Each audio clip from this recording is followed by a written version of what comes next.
तो चलिए अब इन तस्वीरों के बाद आगे बढ़ेंगे और बात उत्तरकाशी की करेंगे। दरअसल उत्तरकाशी में मस्जिद को लेकर लगातार विवाद बढ़ता जा रहा है और उस विवाद को लेकर अब उत्तरकाशी में आपको बता दें उत्तराखंड में पूरे अलर्ट जारी कर दिया गया है। और इस पूरे विवाद में आखिर तस्वीरें कैसी हैं और इस विवाद का अपडेट्स क्या है, इस रिपोर्ट के जरिए आपको बताते हैं।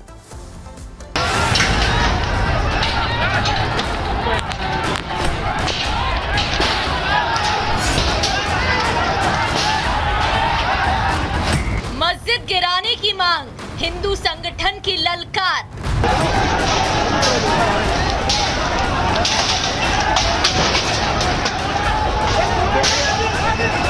प्रदर्शनकारियों को रोका, पत्थरबाजों को मिला मौका।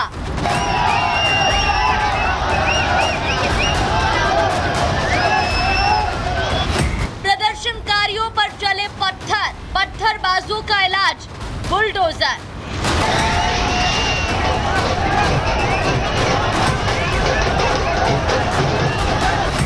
ये तस्वीर उत्तरकाशी की है। प्रदर्शनकारियों की भीड़, मस्जिद हटाने की मांग करते लोग और पुलिस प्रशासन की अनदेखी पर सवाल उठाती ये प्रदर्शनकारियों की भीड़। जैसे ही जिला मुख्यालय के पास पहुंची, प्रदर्शनकारियों और पुलिस के बीच झड़प हो गई। पुलिस प्रदर्शनकारियों पर लाठीचार्ज करने लगी। अभी पुलिस प्रदर्शनकारियों को संभालती, उसके पहले ही प्रदर्शनकारियों ने पुलिस पर पत्थरबाजी शुरू कर दी। ये पहले से प्रस्तावित प्रोग्राम था। वहाँ पर एक मस्जिद बनी हुई थी। मस्जिद के संबंध में लोगों को ये था कि पहले कि ये अनधिकृत रूप से बनी हुई है। बताया जा रहा है कि पत्थरबाजी मुस्लिम समुदाय की ओर से की गई। पत्थरबाजी से अफरा तफरी मच गई। पथराव में कई पुलिसकर्मी घायल हो गए और प्रदर्शन करने आए लोग भी जख्मी हुए। फिलहाल पुलिस पथराव करने वालों की तलाश कर रही है, लेकिन हिंदू संगठन मस्जिद को हटाने को लेकर अड़े हुए हैं। ऐसे में साफ है कि हिमाचल प्रदेश के बाद उत्तराखंड में भी मस्जिद हटाने का मामला जल्द शांत होता नहीं दिख रहा। Bureau report, Republic Bharat. तो चलिए दर्शकों, गुड मॉर्निंग भारत में आगे बढ़ेंगे और बात देश भर के अंदर एयरलाइंस को मिलने वाली उस धमकी की करेंगे जिसने एयरलाइंस सेक्टर में लगातार बड़ी चुनौतियां पैदा कर दी हैं। लेकिन सवाल यही है कि इन गुमराह करने वाले लोगों पर लगाम कब लगेगी और इन पर कोई सख्त एक्शन कब होगा। रिपोर्ट आपको दिखाते हैं।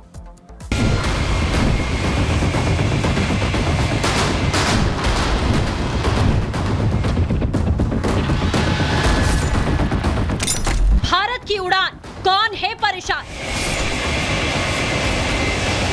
हवा में साजिश कौन कर रहा है? कितने धमकीबाज, कब होगा इलाज? क्या आप भी फ्लाइट्स में जाने से डरने लगे हैं? क्या आपको भी पता चला है कि जिस उड़ान में सफर कर रहे हैं उसमें बम है? आखिर ये हो क्या रहा है? पिछले 10 दिनों में शायद ही ऐसा कोई दिन हो जब फ्लाइट्स में बम की धमकी ना मिली हो। आए दिन एयरपोर्ट्स पर इमरजेंसी लैंडिंग करानी होती है। सैकड़ों फ्लाइट्स पर असर पड़ा है। करोड़ों रुपए का नुकसान हो रहा है, क्योंकि गुरुवार को भी 85 फ्लाइट्स में बम की धमकी दी गई और अब तक कुल 1-2 नहीं 255 फ्लाइट्स में धमकी मिली है। एविएशन सेक्टर को 600 करोड़ का नुकसान हुआ है, क्योंकि विमान में बम होने की सूचना मिलने पर फ्लाइट्स को अपने निर्धारित एयरपोर्ट के बजाय नजदीकी एयरपोर्ट पर उतारा जाता है। इससे ईंधन की खपत तो ज्यादा होती ही है, बल्कि विमान की दोबारा जांच करने, यात्रियों को होटलों में ठहराने और उन्हें उनकी मंजिल तक पहुंचाने के लिए व्यवस्थाएं करनी पड़ती हैं। इसमें करीब 3 करोड़ रुपए प्रति फ्लाइट खर्चा आता है। परेशानी होती है सो अलग। इसीलिए सरकार ने सख्ती करना शुरू कर दिया है। एयरपोर्ट्स के लिए बॉम्ब थ्रेट असेसमेंट कमेटी का गठन किया गया। मुंबई कोची से 2 लोग अरेस्ट हुए हैं। छत्तीसगढ़ से 1 को हिरासत में लिया गया। एयरलाइंस प्रमुखों से बैठक, डीजीसीए प्रमुख को हटा दिया गया। एयर मार्शल्स की संख्या डबल कर दी गई। एनआईए-आईबी की रिपोर्ट तलब कर ली गई है। प्लेटफॉर्म एक्स मेटा को अफवाह रोकने के लिए कह दिया गया है। सरकार ने कहा है जो हालात हैं उनसे जाहिर होता है कि आप जुर्म को बढ़ावा दे रहे हैं। हालांकि civil aviation minister Ram Mohan Naidu ने कहा है कि हम इसे हल्के में नहीं ले सकते, साथ ही सख्त कानून लाने की बात कही है, यानी कि जो भी धमकीबाज है उनका पक्का इलाज होकर रहेगा। Bureau report, Republic Bharat. तो चलिए अब इन तस्वीरों के बाद आगे बढ़ेंगे और बात उत्तरकाशी की करेंगे। दरअसल उत्तरकाशी में मस्जिद को लेकर लगातार विवाद बढ़ता जा रहा है और उस विवाद को लेकर अब उत्तरकाशी में आपको बता दें उत्तराखंड में पूरे अलर्ट जारी कर दिया गया है और इस पूरे विवाद में आखिर तस्वीरें कैसी हैं और इस विवाद का अपडेट्स क्या है, इस रिपोर्ट के जरिए आपको बताते हैं।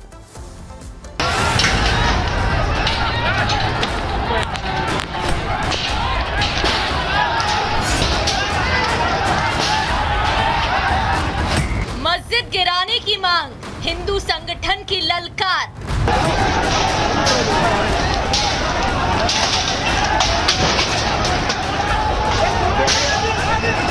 प्रदर्शनकारियों को रोका, पत्थरबाजों को मिला मौका।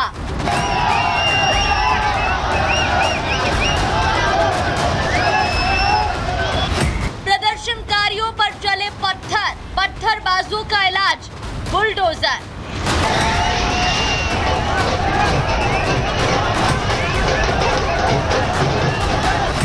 ये तस्वीर उत्तरकाशी की है। प्रदर्शनकारियों की भीड़, मस्जिद हटाने की मांग करते लोग और पुलिस प्रशासन की अनदेखी पर सवाल उठाती ये प्रदर्शनकारियों की भीड़।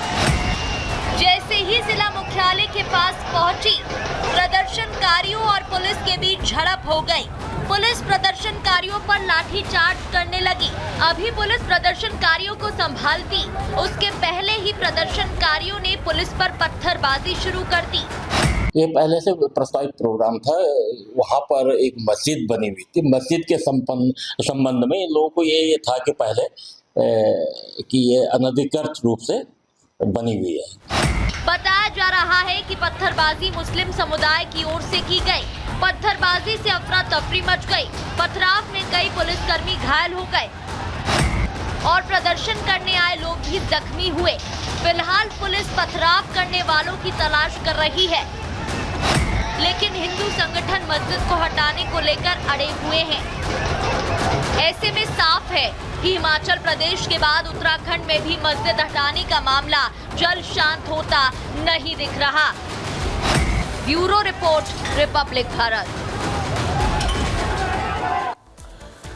तो चलिए दर्शकों, गुड मॉर्निंग भारत में आगे बढ़ेंगे और बात देश भर के अंदर एयरलाइंस को मिलने वाली उस धमकी की करेंगे जिसने एयरलाइंस सेक्टर में लगातार बड़ी चुनौतियां पैदा कर दी हैं। लेकिन सवाल यही है कि इन गुमराह करने वाले लोगों पर लगाम कब लगेगी और इन पर कोई सख्त एक्शन कब होगा। रिपोर्ट आपको दिखाते हैं।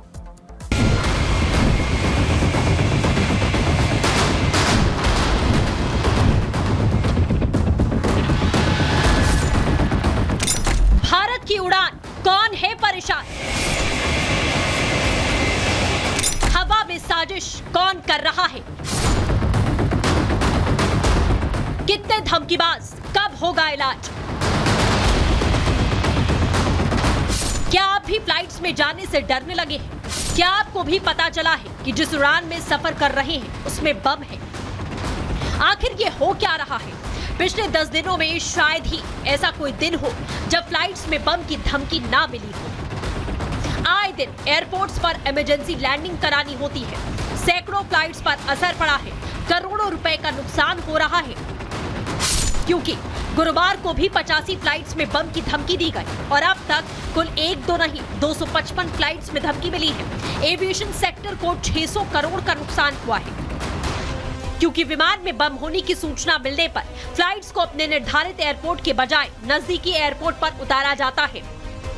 इससे ईंधन की खपत तो ज्यादा होती ही है, बल्कि विमान की दोबारा जांच करने, यात्रियों को होटलों में ठहराने और उन्हें उनकी मंजिल तक पहुंचाने के लिए व्यवस्थाएं करनी पड़ती हैं।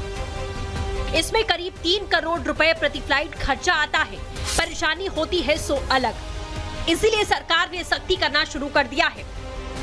एयरपोर्ट्स के लिए बॉम्ब थ्रेट असेसमेंट कमेटी का गठन किया गया। मुंबई कोची से 2 लोग अरेस्ट हुए हैं। छत्तीसगढ़ से 1 को हिरासत में लिया गया। एयरलाइंस प्रमुखों से बैठक, डीजीसीए प्रमुख को हटा दिया गया। एयर मार्शल्स की संख्या डबल कर दी गई। एनआईए आईबी की रिपोर्ट तलब कर ली गई है। प्लेटफॉर्म एक्स मेटा को अफवाह रोकने के लिए कह दिया गया है। सरकार ने कहा है जो हालात हैं उनसे जाहिर होता है कि आप जुर्म को बढ़ावा दे रहे हैं। हालांकि civil aviation minister Ram Mohan Naidu ने कहा है कि हम इसे हल्के में नहीं ले सकते, साथ ही सख्त कानून लाने की बात कही है, यानी कि जो भी धमकीबाज है उनका पक्का इलाज होकर रहेगा। Bureau report, Republic Bharat.